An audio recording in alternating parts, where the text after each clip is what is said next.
നമ്മളെല്ലാവരും T V കാണാറുണ്ട്, serial കാണാറുണ്ട്, സിനിമ കാണാറുണ്ട്, അതുപോലെ തന്നെ പത്രങ്ങൾ നോക്കാറുണ്ട്, നമ്മുടെ മൊബൈലിലെ കാര്യങ്ങളൊക്കെ നമ്മൾ ശ്രദ്ധിക്കാറുണ്ട്.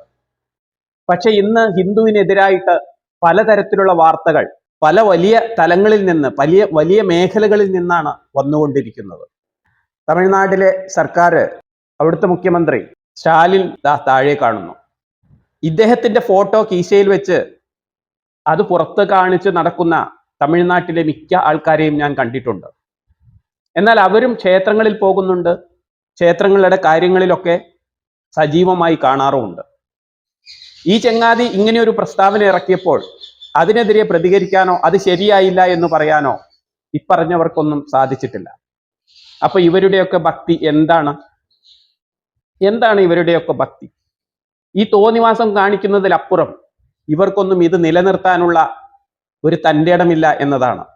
ഇതെല്ലാം നമ്മൾ മനസ്സിലാക്കുക, ഈ സാഹചര്യത്തെ ശക്തമായി മുന്നോട്ട് കൊണ്ടുപോവുക, അതിനെ നമുക്ക് അനുകൂലമല്ലാത്ത കാര്യങ്ങളെ തീർത്തും എതിർക്കാനുള്ള മനോധൈര്യം ഉണ്ടായിരിക്കുക. ഹിന്ദുക്കൾ ഒന്നിക്കുന്ന അവസരങ്ങൾ ഇല്ലാതെയാക്കിയാൽ BJP ഇവിടെ വളരില്ല എന്ന്. ഇത് BJP വളർന്നോ BJP വളർന്നില്ലയോ എന്നതല്ല കാര്യം. ഹിന്ദുവിനെ തകർക്കാനുള്ള ഗൂഢാലോചനയുടെ ഭാഗമായിട്ടാണ് ഇത്തരം പ്രസ്താവനകൾ ഇറക്കുന്നത്. ഇയാളുടെ പിന്നിൽ ഇതിനു വേണ്ട സംവിധാനങ്ങളും സാഹചര്യങ്ങളും ഇതിനു വേണ്ടിയുള്ള സാമ്പത്തിക സ്രോതസ്സുകളുമുണ്ട് എന്നത് മറ്റൊരു വാസ്തവമാണ്. നമ്മൾ ക്ഷേത്രങ്ങളിലൊക്കെ പോയി ദൈവത്തെ ഉയർത്തേണ്ടെന്ന കാര്യമില്ല. ദൈവം ഉയർന്നു തന്നെയാണ് നിൽക്കുന്നത്.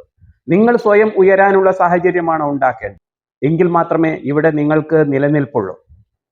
അതുകൊണ്ട് ക്ഷേത്രങ്ങളിൽ നിങ്ങൾ പോകുമ്പോൾ ദൈവത്തെ ഉയർത്താൻ നിൽക്കുന്നതിനു പകരം നിങ്ങൾ നിങ്ങളുടെ സമൂഹത്തെ, ഹിന്ദു സമൂഹത്തെ ഉയർത്താനുള്ള പരിശ്രമങ്ങളായിരിക്കണം ചെയ്തുകൊണ്ടിരിക്കേണ്ടത്.